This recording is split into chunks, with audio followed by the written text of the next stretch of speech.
All right, everybody, let's make some lasagna. So this recipe has been handed down from my grandma. I have adapted it over the last few years to kind of just suit how we like it as a family. But so let's get going. Got our ground beef going in. I've got a pound of ground beef.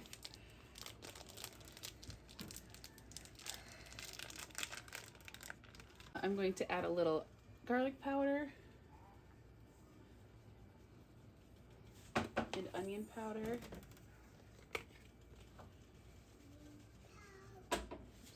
Okay, so while my ground beef is browning up, I'm going to mix up my ricotta cheese mixture, which is just ricotta cheese.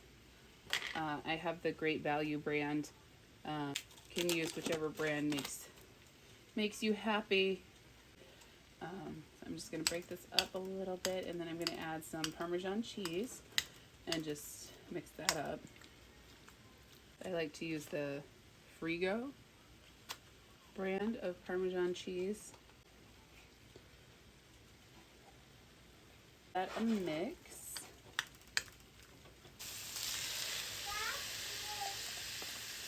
So 1 pan of tomato sauce. And then we're going to use 2 cans of V8 juice. Now, if you didn't want to use the V8 juice, you could use water, and maybe do 2 cans of tomato sauce and a can of water would be perfectly fine. So we're going to make this. We're going to make this extra saucy because we're not going to cook our lasagna noodles ahead of time.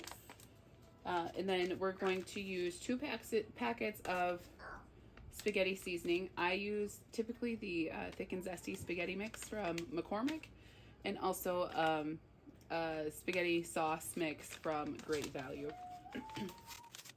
McCormick is the brand that we've always used growing up, but honestly you can use whatever. We're going to let this simmer for 5-10 minutes or so. We've been letting this simmer for a little while. I'm going to take it off the heat, and we are going to start assembling our lasagna. I am so excited. I don't make this very often. Layer in some noodles. Can you even see? Barely. All right, come here. All right, so like I said before, you could really see, we put a layer of sauce on the bottom, and now I am going to layer our noodles, and then I just kind of break it to however, oops. We're gonna put some of our ricotta cheese mixture, ricotta cheese and Parmesan cheese. I'm just gonna spread that on.